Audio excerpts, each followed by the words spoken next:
जय माता दी। आप सभी को नवरात्रि की बहुत शुभकामनाएं।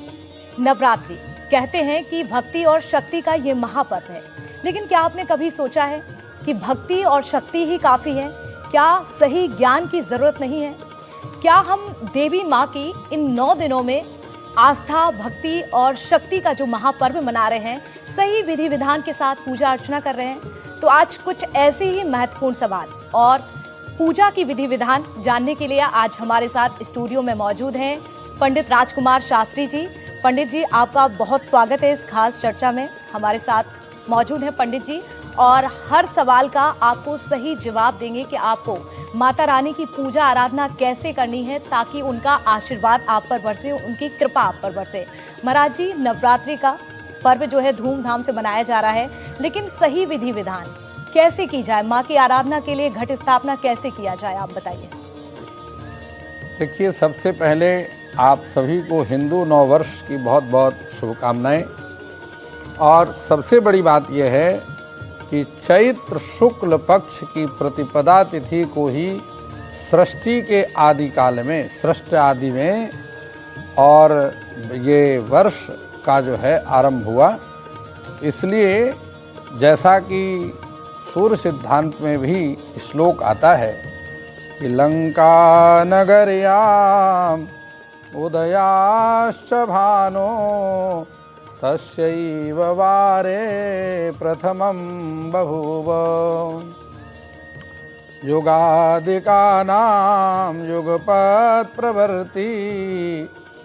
देखिए, सृष्टि का जब आरंभ हुआ, अर्थात ब्रह्मा जी ने जब सृष्टि का आरंभ किया, तो ब्रह्मा जी ने सृष्टि का आरंभ चैत्र मास की शुक्ल पक्ष की प्रतिपदा तिथि को किया। इसलिए 9 वर्ष जो हिंदू 9 वर्ष है, वह पूरी दुनिया का ही 9 वर्ष समझना चाहिए और वह चैत्र शुक्ल प्रतिपदा को ही होना चाहिए। यही शास्त्र सम्मत है। भगवती जो दुर्गा हैं, उन्हीं से इन तीनों शक्तियों की उत्पत्ति हुई और वही तीनों शक्तियां पूरे ब्रह्मांड को चला रही हैं। आप उसमें चाहे महाकाली कहें, महालक्ष्मी कहें अथवा महासरस्वती कहें, हमारे शरीर में जो शक्ति का संचार है, जब तक हमारे शरीर में शक्ति है तभी तक हमारा जीवन भी सार्थक है, और जब हमारे शरीर में शक्ति नहीं रहेगी तो हमारा जीना भी सार्थक नहीं है, निरर्थक है। इसलिए भगवती आराधना करना नितांत आवश्यक है प्रत्येक व्यक्ति को। बिल्कुल महाराज जी, ये आपने बहुत ज़रूरी बात बताई। महाराज जी, ये भी बताइए कि दिन की शुरुआत कैसे करनी चाहिए? कौन सा वो समय होना चाहिए माँ की आराधना के लिए? इस बार कोई शुभ मुहूर्त और किस दिशा में बैठकर पूजा करनी चाहिए ताकि माँ का आशीर्वाद मिले? जी देखिए, आपको बतलाता हूँ कि इस वर्ष 2026 में 19 तारीख को प्रातः 6:52 तक अमावस्या तिथि रहेगी और उसके बाद प्रतिपदा तिथि का आरंभ होगा। यद्यपि प्रतिपदा तिथि का 6 है, क्योंकि सूर्योदय के बाद आरंभ होगी और सूर्योदय से पहले ही जो तिथि समाप्त हो जाती है।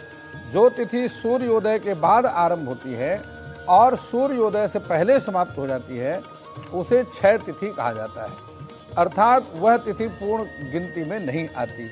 तो इस वर्ष प्रतिपदा तिथि का 6 रहेगा, लेकिन अमावस्या तिथि के बाद ही कलश की स्थापना हो सकती है।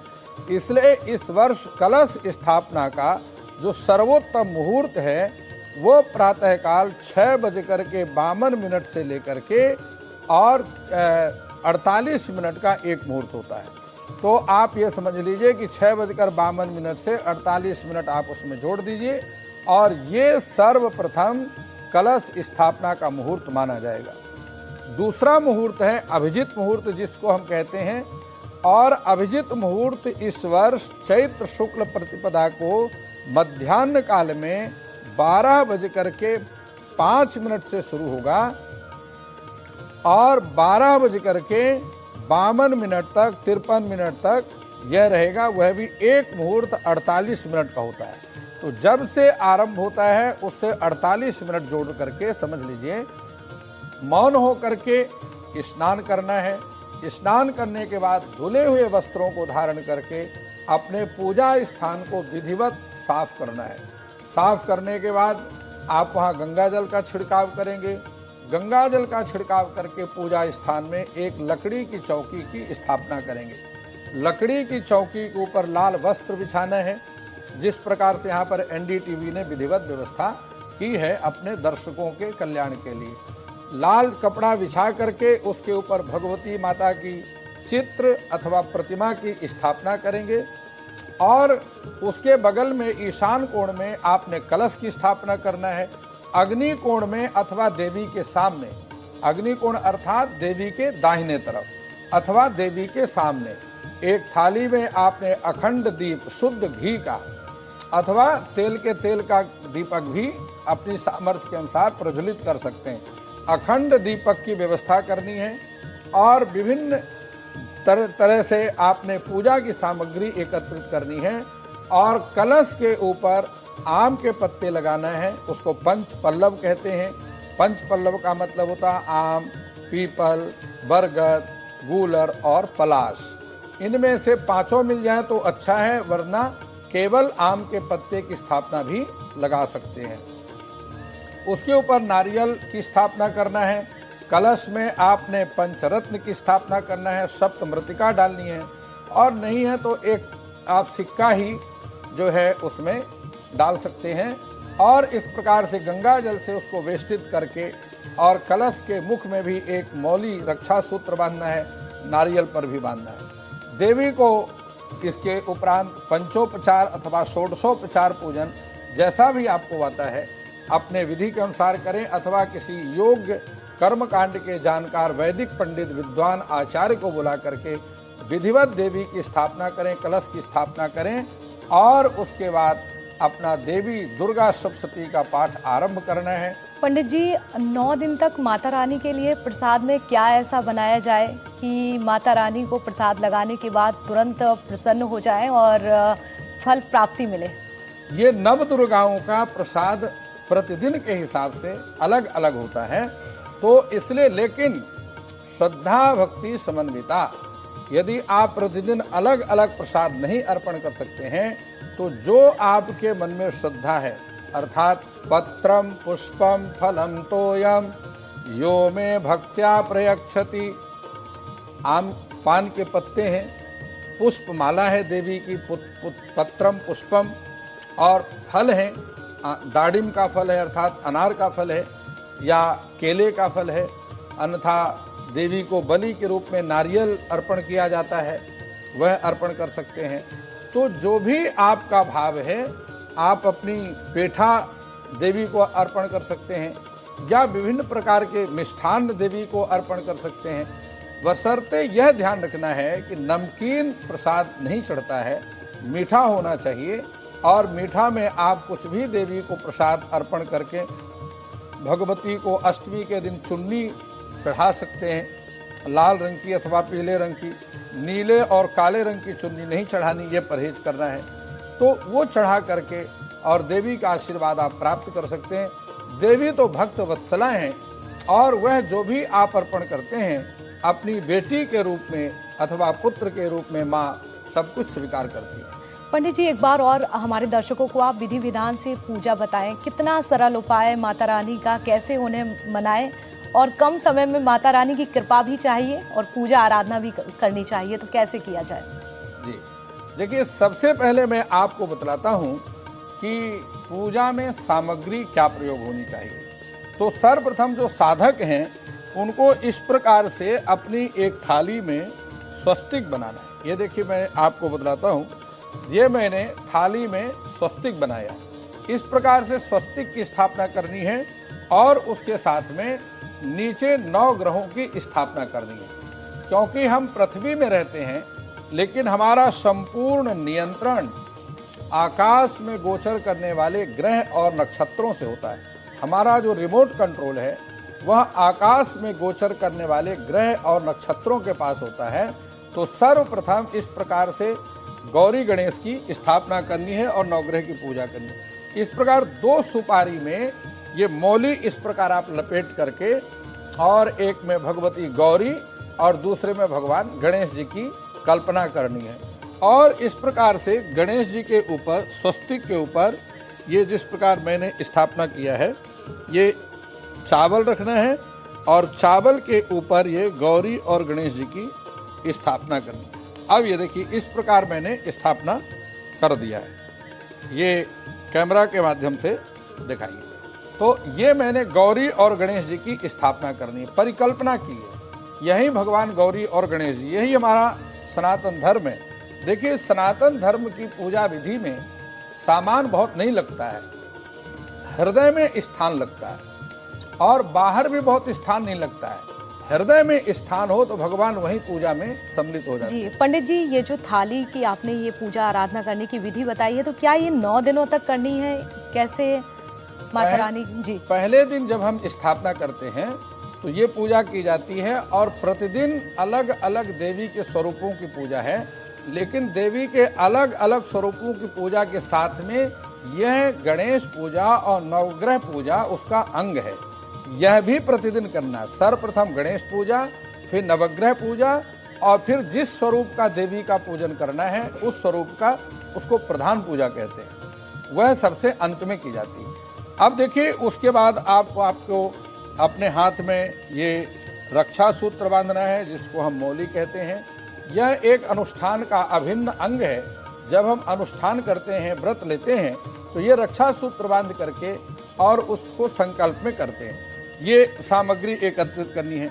देवी को तिलक करने के लिए देवा भूत्वा देवान यजेत, अपने को भी तिलक लगाना है और देवी के पूजा के लिए भी ये तिलक आपको एकत्रित करना है। लेकिन ये 2 डोने में रखना है, 2 कटोरी में, एक अपने लगाने के लिए और दूसरा देवी को लगाने के लिए। अपना लगाया हुआ जूठा तिलक देवी को अर्पण नहीं करना है, ये ध्यान रखना है। और उसके साथ ही मैं आपको बतलाऊं, ये मिट्टी का पात्र है। ये मिट्टी आपके चैनल के माध्यम से दिखाता हूँ। ये देखिए मिट्टी के पात्र को इस प्रकार आपने सजाना है। मिट्टी के पात्र में लाल कपड़ा बांधना है और मौली से उसको बांध करके और उसमें शुद्ध छांट करके, मिट्टी गंदगी ना हो ऐसी शुद्ध मृतिका इसमें मिट्टी की स्थापना करनी है और उसको कलश के पास ही स्थापना कर देना है। ये आपके सामने जौ है, ये जौ आपके सामने है। ये जौ देखिए मैंने ये इसमें जल डाला हुआ है। रात्रि में सर्वप्रथम इस जौ को पानी में भिगो देना है और जल में भिगोने के बाद दूसरे दिन इसको धो करके और मिट्टी के बर्तन में इस प्रकार देखिए मैं आपके सामने इसको रोपण करता हूँ। तो ये मिट्टी के पात्र में भीगे हुए, जो रात्रि में जिन जौ को आपने भिगोया है, वह दूसरे दिन मिट्टी के पात्र में इनको भिगो करके और मिट्टी के पात्र में इनका रोपण करना है, अर्थात बीज देना है। अब ये आपके पास में अक्षत है। अक्षत बहुत अभिन्न अंग है पूजा का। ये अक्षत आपको बहुत आवश्यक है। और इसी प्रकार से ये पान के पत्ते हैं, यह देवी को बहुत प्रिय हैं। ये पान के पत्ते आपको अवश्य चाहिए पूजा में और इनकी भी स्थापना। और ये फूल है। आपके सामने देवी का अखंड दीप जग रहा है। ये दीप को इस प्रकार आपने थाली में सजाना है और उसमें चारों तरफ से फल भी लगाना है, अथवा फल नहीं भी हैं तो आप बिना फल के भी लगा सकते हैं। केवल पूजा में आपको ऋतु फल अवश्य चाहिए, 5 फल वह आपको अवश्य चाहिए।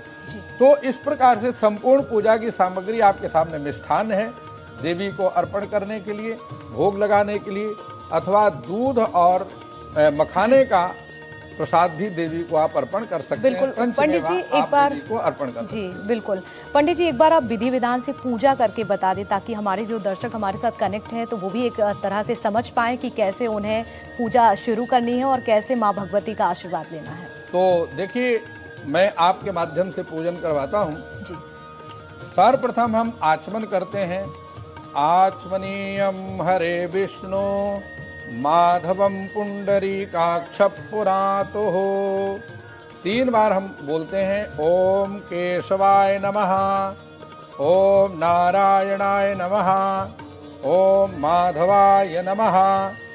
ये 3 बार हम आचमन में उच्चारण करते हैं और उसके बाद दाहिने हाथ के अंगूठे से अपने दोनों होठों को साफ करके और जल के द्वारा हाथ को शुद्ध करते हैं। तो ये हो गया।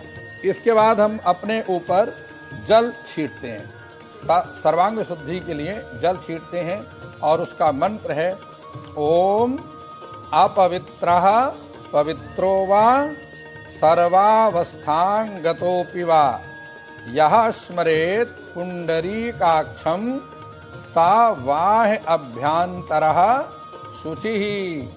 ओम विष्णवे नमः, ओम विष्णवे नमः, ओम विष्णवे नमः। इस प्रकार 3 बार उच्चारण करते हैं, हम अंदर बाहर से शुद्ध हो जाते हैं। इसके बाद हम स्वस्ति वाचन करते हैं। स्वस्ति वाचन के लिए हम चावल, पुष्प और जल अपने हाथ में रखेंगे। तो अब मैं चाहता हूं कि आप स्वयं पूजन करें और देवी का आशीर्वाद प्राप्त करें और अपने दर्शकों के कल्याण के लिए मैं स्वस्ति वाचन करूंगा। अपने हाथ में चावल पुष्प आप लिए रहेंगे।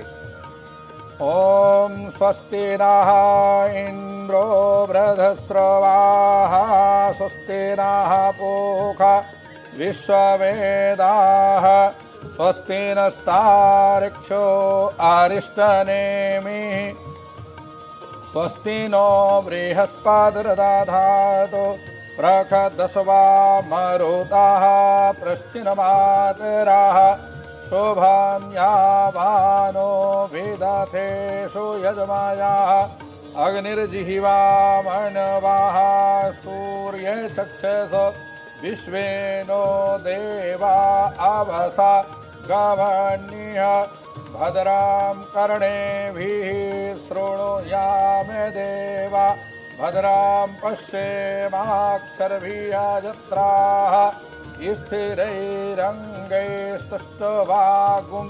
तस्तनूभिर्वसेमहि देवहितं यदायुः शतमेन्नु शरदो अन्ति देवा यत्र नश्चकराजरसन्तु नो नाम सुमुखश्चैकदन्तश्च कपिलो गजकर्णकः लम्बोदरस्य विकटो विघ्ननाशो विनायकः धूम्रकेतुर्गणाध्यक्षो भालचन्द्रो गजानन द्वादशैतानि नामानि यः पठेत् शृणुयादवे। अब इसको आप अपने उल्टे हाथ में रख लीजिए, चावल पुष्प को लेफ्ट हैंड में रख लीजिए। थोड़ा थोड़ा थाली में आप राइट हैंड से छोड़ते रहेंगे। ओम श्री महागणाधिपतये नमः, श्री लक्ष्मी नारायणाभ्यां नमः, उमा महेश्वराभ्यां नमः, वाणी हिरण्यगर्भाभ्यां नमः, शची पुरंदराभ्यां नमः, माता पितृचरणकमलेभ्यो नमः, इष्ट देवताभ्यो नमः, कुल देवताभ्यो नमः, ग्राम देवताभ्यो नमः, स्थान देवताभ्यो नमः, वास्तु देवताभ्यो नमः, सर्वेभ्यो देवेभ्यो नमः, सर्वेभ्यो ब्राह्मणेभ्यो नमः, श्री गुरुचरण कमलेभ्यो नमः, एतत् श्री कर्म प्रधान देवताभ्यो नमः। कलश की स्थापना मैं आपके सामने करता हूँ। ओम वरुणस्योस्तंभनमसि वरुणसि स्कंभ सर्जनीस्थो वरुणसरित सदन्यसि वरुणसरित सदनमसि वरुणसरित सदनमासीत्। ओम कलश कुंभाय नमः, वरुणाय नमः, जलाध्यक्षाय नमः। कलश में छोड़ दीजिए। कलशस्य मुखे विष्णु, कंठे रुद्रः समाश्रितः, मूले तस्य स्थितो ब्रह्मा, मध्ये मातृगणः स्मृता, कुछौ तु सागरः, सर्वे सप्तदीप वसुंधरा, ऋग्वेदो यजुर्वेदः सामवेदो अथर्वणा अंगैश्च सहिता सर्वे। ओम गंगे च यमुने चैव गोदावरी सरस्वती नर्मदे सिंधु कावेरी जले अस्मिन् सन्निधिं कुरु। जल चढ़ा दीजिए कलश के ऊपर। ओम गंगा सिंधु सरस्वती च यमुना गोदावरी नर्मदा कावेरी सरयो महेंद्र तनया चरमनवती वेदिका। वस्त्र चढ़ा दी। क्षिप्रा वेत्रवती महासुर नदी ख्याता चया गंडकी पूर्णा। तिलक छीट दीजिए। पूर्णा पूर्ण जले समुद्र सहिता कुर्वन्तु वो मंगलम। कलशाय नमः। कलशाधिष्ठित आवाहित सर्वेभ्यो देवी देवताभ्यो नमः। गंधाक्षत पुष्पाणि समर्पयामि तांबूलम। पान है, देखिए ये पान मैंने इस प्रकार से बनाया है कि पान को मोड़ करके इसमें लौंग, सुपारी और इलायची अंदर रखना है। ऊपर से इसको लंबा करके मौली से बांधना है। ये इस तरीके से पान देवी की पूजा में स्थापित किया जाता है। ओम यत् पुरुषेण हविखा देवा यज्ञमतलाभ में चढ़ा दे यत यज्ञमतनवत बसंतो स्यासीदाज्यम ग्रीष्म इदमः शरद भवेत् ताम्बूलम समर्पयामि फलम समर्पयामि। इसके बाद फल अर्पण करना है और सबसे अंत में कुछ हिरण्य दक्षिणा अर्पण करनी है। हिरण्य गर्भः समवर्तताग्रे भूतस्य जातः प्रतिरेकयासीत् सदाधार पृथिवीन्द्यामुते मां कस्मै देवाय हविखा विधेम। हिरण्य दक्षिणां समर्पयामि प्रणामं समर्पयामि नमस्कारान् समर्पयामि। सबसे अंत में एक बार जल अर्पण कर दें। अनया पूजायाः प्रियंतां नमः। जी पंडित जी, कलश स्थापना तो हो गई, अब माता रानी के लिए कैसे पूजा आराधना करना है? जी देखिए सर्प अब ये सबसे प्रधान पीठ है और इसमें देवी की स्थापना की जाती है। प्रधान पीठ में सर्वप्रथम हमने गौरी गणेश जी का पूजन किया है, फिर नवग्रहों का पूजन किया है, 64 योगिनी, सप्तघृत मातृका और चतुष्षष्ठी योगिनी, और उसके बाद जो है ये षोडश मातृका और पंचलोकपाल 10 दिक्पाल और सबसे अंत में कलश का पूजन किया है। अब ये संपूर्ण पूजा करने के बाद हम अंगन्यास इत्यादि के बाद देवी का जो प्रधान पीठ है उसका पूजन करेंगे। ये आप अपने हाथ में सर्वप्रथम चावल पुष्प ले करके देवी का ध्यान करेंगे, जिसमें भगवती महाकाली, महालक्ष्मी और महासरस्वती का ध्यान किया जाता है। ओम बंधूक कांचन निभां रुचिराक्षमालां पाशांकुशौ च वरदां निजबाहुदण्डे बिभ्राणमिन्दुशकलाभरणं त्रिनेत्रम् अर्धाम्बके समनिशं वपुराश्रयामि। खड्गं चक्रगदे सुचापपरिघा शूलं भुषुण्डीं शिरा शंखं सन्दधतीं करैस्तिनयनां सर्वाङ्गभूषावृता नीलाश्मद्युतिमास्यपाददशकां सेवे महाकालिकां यामस्तौथपिते हरो कमलजो हंतो मधुम कैटवम। भगवती महाकाली अर्पण कर दीजिए देवी के चरणों में। अब महालक्ष्मी का पूजन करेंगे। ओम विद्युद्दाम समप्रभां मृगपतिस्कन्धिस्थितां भीषणां कन्याभिकरवालखेटविलसधस्ताभिरासेवितां हस्तैचक्रगदा शिखेटविशिखश्चापं गुणं तर्जनीं बिभ्राणामनलात्मिकां शशिधरां दुर्गा त्रिनेत्रां भजे। भगवती महालक्ष्मी नमः अर्पण कर दीजिए। अब देवी सरस्वती का ध्यान करेंगे। ओम घंटाशूलहला निशंखमुसले चक्रम धनु सायकम हस्ताब्जैर्दधतीं घनाद्बिलसच्छेतान् सुतुल्य प्रभा गौरी देह समुद्भवां त्रिजगताम् आधारभूतं महा पूर्वामत्र सरस्वतीमनुभजे शुंभादिदैत्यार्दनीं। भगवती महासरस्वती देव्यै नमः। ध्यानार्थम अक्षत पुष्पाणि समर्पयामि। अब ये 3 बार मुद्रा दिखा दें। आप बोल दीजिए आवाहयामि, स्थापयामि, संपूजयामि। अब जल देवी के चरणों में अर्पण कर दें। ओम शुद्धबालः सर्वशुद्धबालो मणिबालस्तमाश्रिताः श्वेताः श्वेताक्षरुणास्ते रुद्राय पशुपतये कर्णा। या अब चरणों में अर्पण। अवलिप्ता नभोरूपाः पार्जन्याः ओम गंधद्वारां दुराधर्षां नित्यपुष्टां करीषणीं ईश्वरीं सर्वभूतानां तामेहो भवे श्रियम्मा। गंधं समर्पयामि, अक्षतान् समर्पयामि। आवाहित भगवती महाकाली, महालक्ष्मी, महासरस्वती देव्यै नमः। पुष्पं समर्पयामि। सबसे अंत में देवी के लिए आप क्षमा याचना करेंगे कि हमसे जो भी पूजा में हम आपकी मंत्र नहीं जानते, आपकी विधि नहीं जानते, अगर हमसे किसी प्रकार से भी सामग्री में, मंत्र में, विधि में कोई त्रुटि रह गई है तो माँ अपनी संतान, अपनी बेटी, अपना बेटा मान करके आप हमारी इतनी ही पूजा को स्वीकार कर लें और इतने में ही प्रसन्न हो जाए। मंत्रहीनम क्रियाहीनम भक्तिहीनम सुरेश्वरी यत्पूजितं मया देवी परिपूर्णं तदस्तु मे। आवाहनं न जानामि विसर्जनं पूजां चैव न जानामि क्षम्यतां जगदीश्वरी। यद अक्षरं पदं भ्रष्टं मात्राहीनं च यद्भवेत् तत्सर्वं क्षम्यतां देवी प्रसीदत परमेश्वरी। इस प्रकार से क्षमा याचना करके सबसे अंत में पूजा की संपूर्णता के लिए आरती की जाती है और आरती करने से जो पूजा में त्रुटियां होती हैं वह सब परिपूर्ण हो जाती हैं। और सबसे अंत में देवी की परिक्रमा करना चाहिए और परिक्रमा करके देवी को प्रणाम करके और प्रसाद ग्रहण करना चाहिए। ये बिल्कुल। देवी का संपूर्ण पूजा विधि विधान है। बिल्कुल, यानी पंडित जी इस तरह से अगर पूजा विधि विधान से करते हैं तो निश्चित तौर पर माता रानी का, माँ भगवती की कृपा 9 के 9 दिन बरसेगी।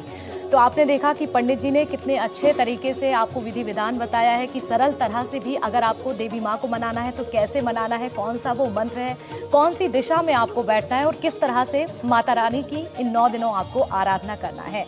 और इसी के साथ हमारी इस खास पेशकश में फिलहाल इतना ही। देखते रहिए आप NDTV। नमस्कार, जय माता दी।